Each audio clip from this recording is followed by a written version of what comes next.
तो फिर हमने कहा था इस इशू को कैसे सॉल्व करेंगे। तो हमने बताया था कि अगर पिछले वाली जो टाइम स्टैम्प होती है उसमें अगर 1 ऐड करके तो प्रोसेस 2 की जो है क्लॉक जो है उसको फास्ट फॉरवर्ड करके सेट कर लिया जाए, तो इसमें हम इस चीज़ को फिक्स कर सकते हैं। क्योंकि देखिए यहाँ तक से यहाँ तक तो ठीक है, लेकिन यहाँ से यहाँ तक जो टाइम स्टैम्प का रिलेशनशिप है ना, वो ट्रूली रिफ्लेक्ट नहीं करता जो कि हमारी रिलेशनशिप है। What relationship happens before.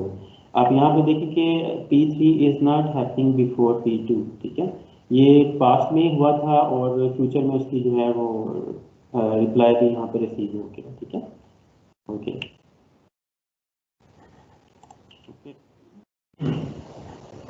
तो हमने देखा कि हम कैसे टाइम स्टैम्प्स को एडजस्ट कर सकते हैं, एटलीस्ट 1 क्लिक जो है टाइम के अंदर ऐड करके, तो इसका टाइम स्टैम्प को अपडेट कर सकते हैं, ठीक है। तो आप देखें यहाँ पे 60 था, यहाँ पे 61 है, और 61 पे 69 पे जो इवेंट प्रोसेस 2 ने सेंड किया था मैसेज M4, और वो रिसीव हुआ था 54 पे। तो यहाँ पे हमने उसको इसमें 1 क्लिक ऐड करके उसका क्लॉक जो है उसको एडजस्ट कर दिया, ठीक है। So this is how we solve messages ordering in Lamport algorithm, ठीक है। तो ये वही एक क्लास एक्टिविटी की एग्जांपल है। मैं इसको इससे थोड़ी सी सिंपल जो है एग्जांपल ये वाली दूंगा। तो इस एग्जांपल के अंदर आप देखें कि हम लोग सिंपली जो है P1 के जो क्लॉक हैं इनका हम इनको सेट कर लेते हैं 1 2 3 4 5 और 6 पे, और यहाँ पे जो इवेंट्स हैं, ठीक है, इनको हम एडजस्ट कर लेते हैं शुरू में जो क्लॉक होता है 1 2 और 3, ठीक है। अभी 7 है, इसको ना देखें, ठीक है, अभी अपडेटेड है। P3 का भी 1 और 2। उसके बाद जब हम इवेंट्स की बात करते हैं तो फिर हमें इन क्लॉक्स को एडजस्ट करना पड़ता है, जैसा कि हमने यहाँ पे देखा है, ठीक है। ओके। तो आप देखें कि this event J at P3 happens before this, ठीक है। तो ये इसका टाइम जो है ठीक, वो ठीक है। अब यहाँ पे बात करें तो यहाँ पे भी अ, जो है G, event G happens before D at P1। So इसका ऑर्डर भी ठीक है, बिकॉज यहाँ पे हैपन्स बिफोर रिलेशनशिप जो है वो ट्रू है, वो होल्ड करती है। तो जैसा कि हमने यहाँ पे देखा था, यहाँ पे भी ये हमारा हैपन्स बिफोर रिलेशनशिप होल्ड करती है यहाँ पे भी, तो यहाँ पे चेंजेस की ज़रूरत नहीं है, ठीक है। चेंजेस की ज़रूरत यहाँ पे पड़ेगी।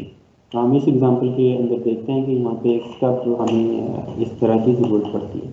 अच्छा, आप देखिए कि ये इवेंट जो है ई, ठीक है। तो ये रिसीव होता है एट P2 पे एट, ठीक है। आप देखेंगे ये हैपन बिफोर वाली रिलेशनशिप यहाँ पे होल्ड नहीं करती।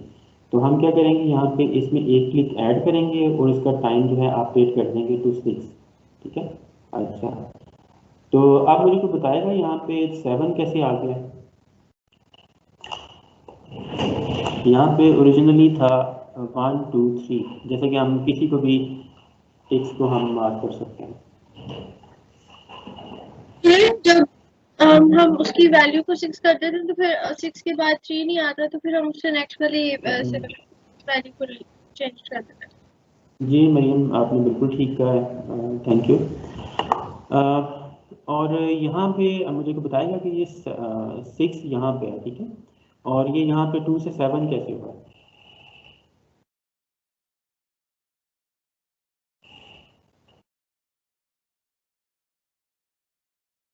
फिर इसमें भी यही जो 5 से, जिस तरह उसको 2 से 6 किया उसी तरह P3 में 2 से 7 किया, क्योंकि 6 से जब वो 7 पे जा रहा है तो वो उससे एटलीस्ट नेक्स्ट वाली पे होनी चाहिए क्लॉक की वैल्यू।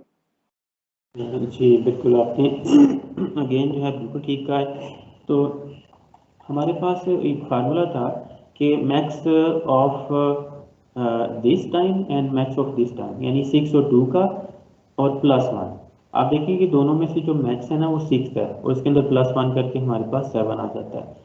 तो ये फार्मूला होता है to update the clock of receiving side. अच्छा, कॉजल ऑर्डरिंग क्या होती है, ठीक है।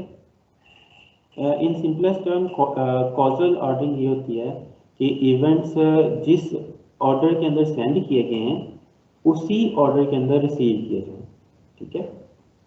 तो इस चीज़ को कहते हैं causal ordering of event across the processing. तो इसकी भी हम एग्जांपल देखेंगे। तो लैम्पर्ट के अंदर हमारे पास हैपन्स बिफोर वाला रिलेशनशिप है, ठीक है।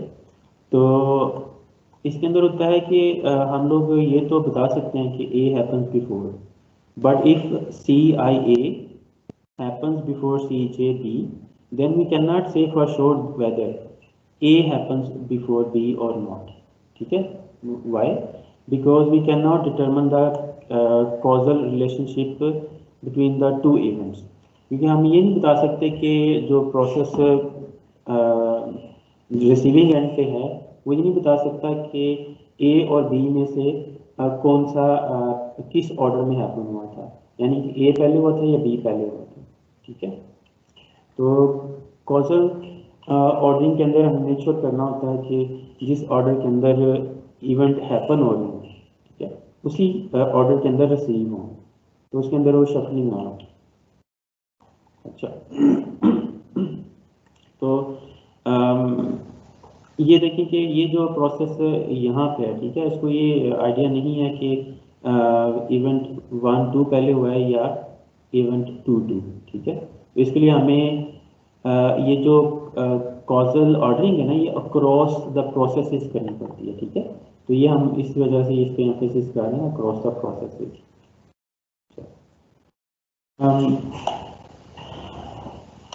फॉर एग्जांपल हम कुछ एग्जांपल्स लेंगे। In some situation an additional requirement is desirable. For example, no two events ever occur at exactly at the same time. How will your implementation ensure such a behavior with n processes? ठीक है, तो हम देखिए हमें ये अगर हमें कोई ऑर्डरिंग करनी है तो we want to make sure कि कोई से दो या दो से ज़्यादा इवेंट्स एक टाइम पे हैपन ना हो, ठीक है। तो लेट्स से अगर वो हमारे पास इवेंट्स हैं 1000 तक, तो आपका जो प्रोसेस है, आपका जो सिस्टम है, वो कैसे इंश्योर करेगा कि वो सब एक ही यानी वो कंकरेंट इवेंट ना हो, यानी एक ही टाइम पे हैपन ना हो रहे हो, ठीक है। Assume that each process is set to logical clock 0. तो यहाँ पे जो प्रोसेस P1, P2 और P3 है, हम उनके लॉजिकल क्लॉक जो है उनको 1 पे सेट करते हैं, ठीक है। टू फर्दर आप देखिए A1 को 1 पे सेट किया, E1 को भी 1 पे और J1 को भी 1 पे, और उसके बाद जो है हम देखते हैं कि सब्सिक्वेंट इवेंट्स के नंबर हमने इस तरह से किए हुए हैं, ठीक है, 1 2 3 4, और इस तरह से हमने किया 1, फिर आगे इसको अपडेट किया, ठीक है, फिर आगे 4 5 6 और 1 2 3, okay. We would like to create a total order of all the events, that is for an event A B we would like to say that either A happens before B और B happens before B। तो हमें सिर्फ ये नहीं कि one sided relationship जो कि Lampert के अंदर होता है कि A happens before B, हमें ये भी पता होना चाहिए फॉर टोटल ऑर्डरिंग, ठीक है। वन साइड या वन पार्ट ट्री की ऑर्डरिंग तो लैम्पर्ट एल्गोरिथम से हो जाती है, जैसा कि हमने एग्जांपल्स भी देखी थी कि A happens before रिलेशनशिप पे हम कर सकते हैं, लेकिन we should also be catering for B happens before A, ठीक है। ये एक एग्जांपल है, इसमें देखिए कि अगर दो इवेंट एक टाइम पे होते हैं, ठीक है, एक जो है ना एक बैंक है, उसका डेटाबेस न्यूयॉर्क के अंदर भी पड़ा हुआ है और सैन फ्रांसिस्को के अंदर भी पड़ा हुआ है, ठीक है। तो ये दोनों ट्रांजैक्शन एक टाइम पे होती हैं और उनको मल्टीकास्ट किया जाता है, जैसा कि इस प्रोसेस पे आपको शो हो रहा है, ठीक है। तो आप देखेंगे ये अपडेट जो है यहाँ पे भी हो रहा है, यहाँ पे भी हो रहा है, ये ट्रांजैक्शन है और इसने इसी टाइम पे ट्रांजैक्शन की है और इसी को जो है दोनों साइड्स के ऊपर रेप्लिकेट किया जा रहा है, ठीक है। तो लेट्स से कि अगर हमारे पास जो टोटल बैलेंस पड़ा हुआ था वो $1000 है और ट्रांजैक्शन ये है कि इसके अंदर $100 जो है एट SF पे ऐड किया जाए, ठीक है, और एड एन इंटरेस्ट ऑफ 1%। तो अगर वो हम देखें यानी कि इफ़ इसका transaction happen on the same order, ठीक है, जैसे कि यहाँ पे बताया गया है कि साथ ही उसको उसके दोनों साइड के ऊपर उसको कॉपी करना है, रेप्लिकेट करना है, ठीक है। तो one side will record the total amount of this and the other will record. तो आप देखिए कि उसके अंदर वो ट्रांजैक्शन की जो फाइनल अमाउंट है उसके अंदर जो है डिफरेंस होगा। तो ये एक और रीज़न है कि why we need total ordering of the events. We must ensure that two updates operations are performed in the same order at each copy. Although it तो हम इसके आगे देखेंगे कि इसका हम कैसे सोल्यूशन निकाल सकते हैं, ठीक है। Although it makes a difference between the deposit and the processed before the interest updates, or other way around, it does matter which order is followed from the point of view of consistency.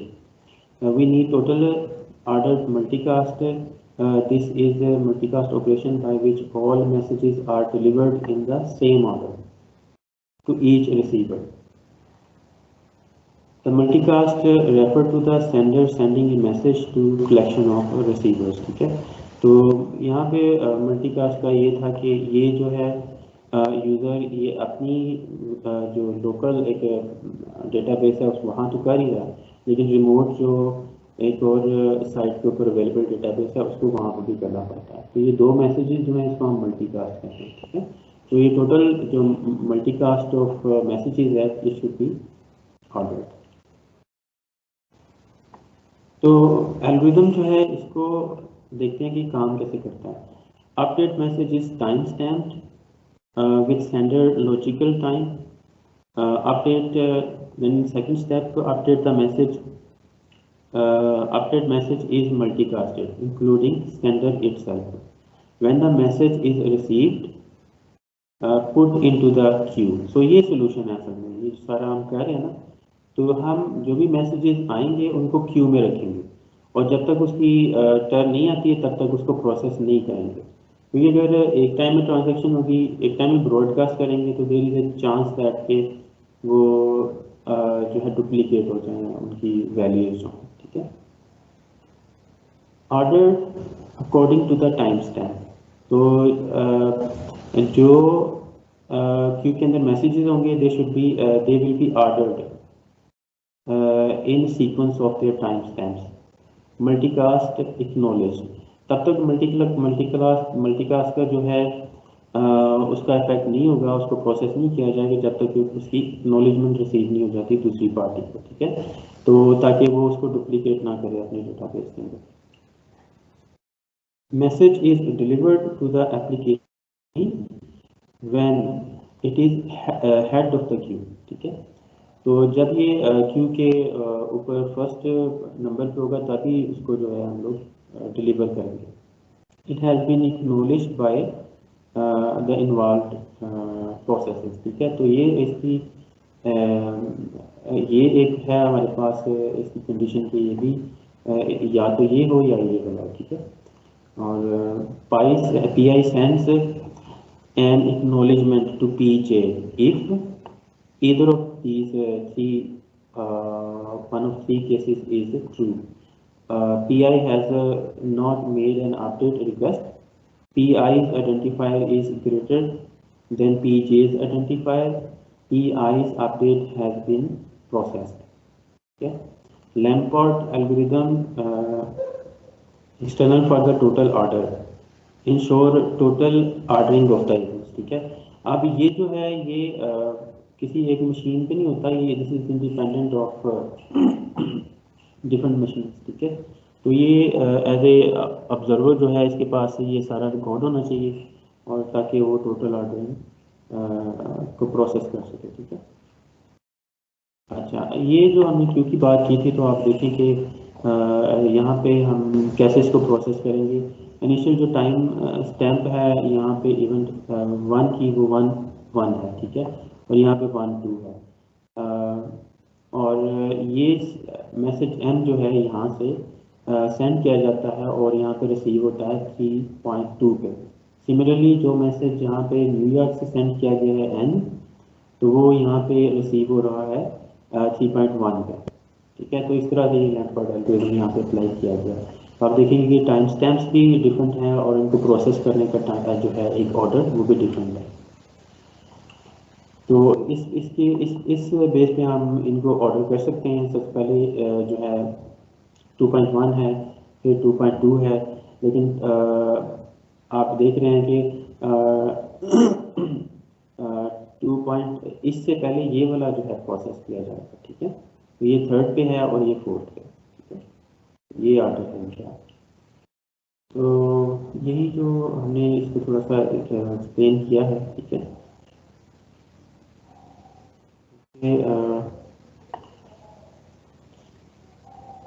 तो अब हम acknowledgement की बात करते हैं यहाँ पे, ठीक है। उसी पहले वाले प्रोसेस के अंदर एक्नॉलेजमेंट ऐड की गई है। तो आप देखेंगे इसके बाद क्या होगा कि ये वाला जो प्रोसेस है, ठीक है, मैसेज एम यहाँ पर रिसीव हो गया। आप इसको प्रोसेस ये जो P1 है इसको एक्नॉलेजमेंट सेंड करेंगे, ठीक है। तो आप देखेंगे यहाँ से इसको इस टाइम पे एक्नॉलेजमेंट सेंड कर दी जाती है, ठीक है।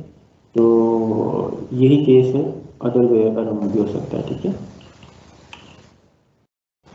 तो ये समरी एक दफ़ा पढ़ लेते हैं, उसके बाद ये ख़त्म करेंगे इसको टोटल आर्टिंग मल्टीकास्ट को। और आगे जो हम जो भी स्लाइड्स वगैरह पढ़ेंगे तो वो हम एग्जाम्पल के साथ इसको लेके जाएंगे इंशाल्लाह। To summarize the following messages have been sent, ठीक है।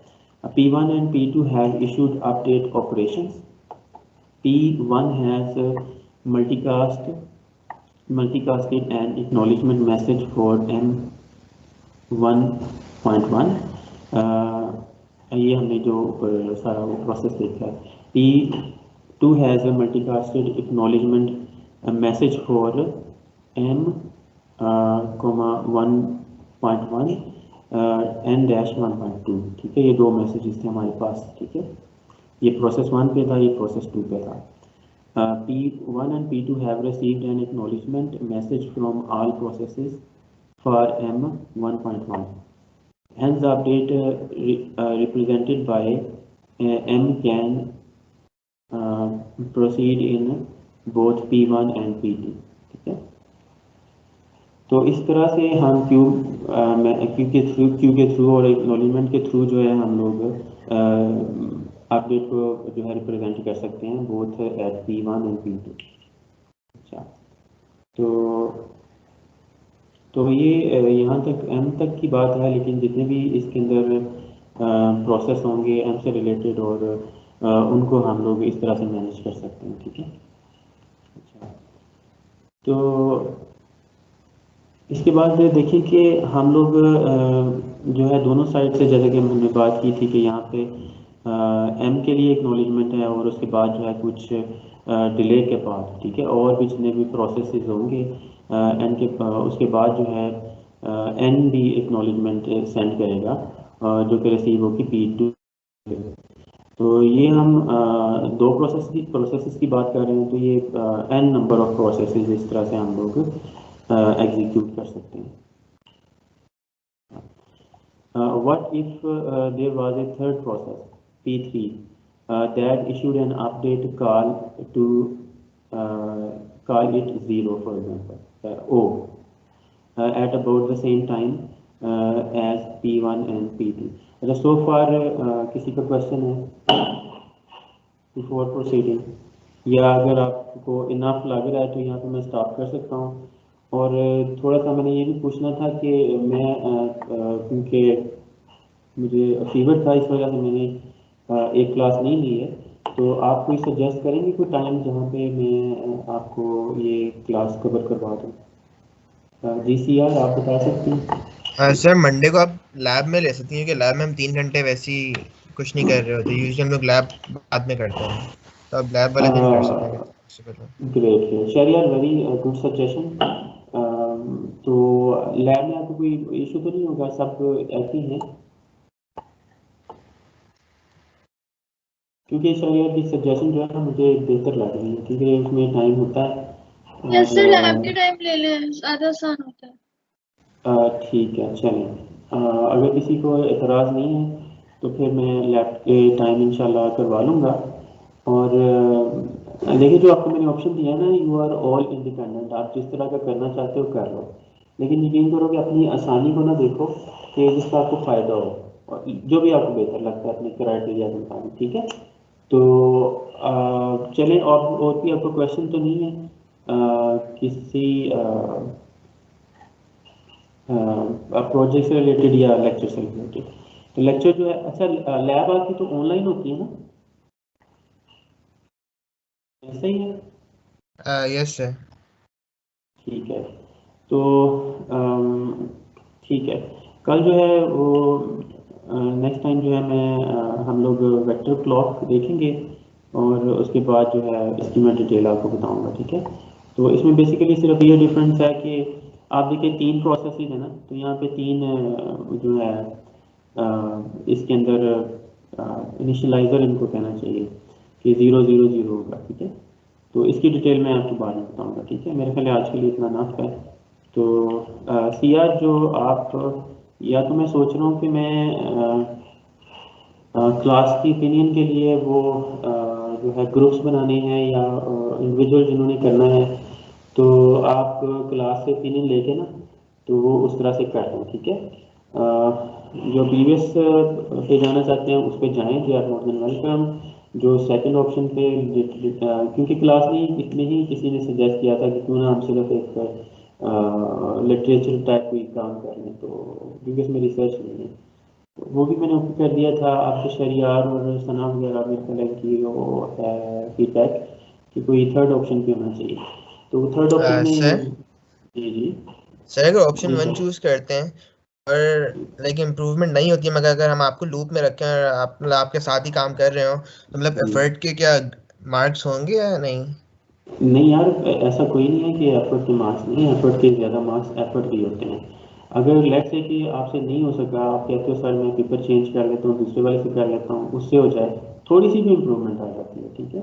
So I think this is equally acceptable, ठीक है। तो आप उसको भी कर सकते ठीक है हैं, sir. You are more than welcome, ठीक है। देखिए मैं ये नहीं कह रहा कि आप ज़रूर ही उसके अंदर इम्प्रूवमेंट लेके आएँ। बाज़ दफ़ा ये होता है कि स्टूडेंट आ जाते हैं, हम कहते हैं हम अच्छा ठीक है, हमने ये डीसी से रिलेटेड एग्जिस्टिंग टेक्निक्स जो है इम्प्लीमेंट कर दी हैं, उनको कंपेयर कर दिया, ठीक है। उन्होंने कोई इम्प्रूवमेंट उस तरह से नहीं की। लेट्स से कि वो 2-3 मेथड थे, वो लेट्स से कि इवन वो एग्जिस्टिंग पेपर के अंदर ही थे, तो उन्होंने उसको कंपेयर करके बता दिया, और थोड़ा सा अपना मेथड उन्होंने कहा जी हमने इसमें ये चेंजेस करके अपना प्रपोज मेथड है, इसमें ये थोड़ी इम्प्रूवमेंट आ गई है। अगर नहीं आ रही तो आप मेरे से बात करें, ठीक है। आप मुझे बता दें सर ये इस तरह से नहीं आ रही, हमें कोई सजेशन दे दें, तो यू आर वेलकम। आप जिस तरह का भी काम आपको प्रेफर आप करते हैं, ठीक है। ओके ठीक है सर, थैंक यू। जी। चलें, अगर प्रोजेक्ट से रिलेटेड फर्दर कुछ तो फिर आज का डे जो कॉल ऑफ करते हैं। और सबसे ज़रूरी ये है कि अपना ख्याल रखें। ये जो खास करके थर्ड वेव है ना, दिस इज़ मोर डेंजरस, क्योंकि देखिए सेहत जो है ना सबसे ज़्यादा इम्पोर्टेंट है। कहते हैं ना कि जान है तो जहान है, तो इंशाल्लाह आप लोग सेहतमंद होंगे तो सारा काम चलता रहता है, ठीक है। तो ठीक हो गया जी। चलें, आपका कोई क्वेश्चन नहीं है तो हम लोग क्लास को ख़त्म करते हैं। और thank you for wishing me since I was having high fever, तो थैंक यू वेरी मच जी। अपना ख्याल रखें और अल्लाह हाफिज़।